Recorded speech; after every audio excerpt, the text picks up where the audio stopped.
Receiving the measles, mumps, rubella, or MMR vaccine has been a sometimes painful but routine part of a young child's visit to the doctor.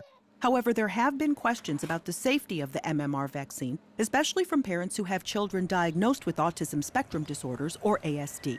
Many of them attribute their child's autism spectrum disorders to the MMR vaccine. As a result, they're not always vaccinating those kids and their siblings as readily as other parents.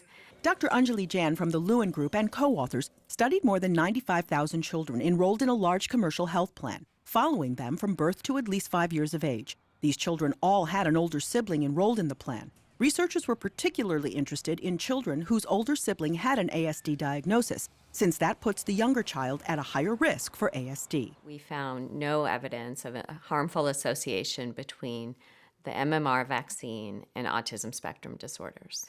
This was true even among those children who were at increased risk of having autism spectrum disorders by virtue of having an older sibling with ASD.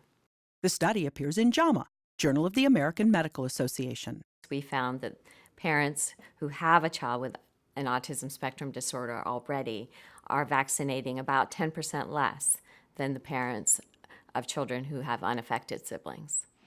Dr. Jan says among the 95,000 children, just under 1,000 were diagnosed with ASD, about 1%, similar to the prevalence in the general population.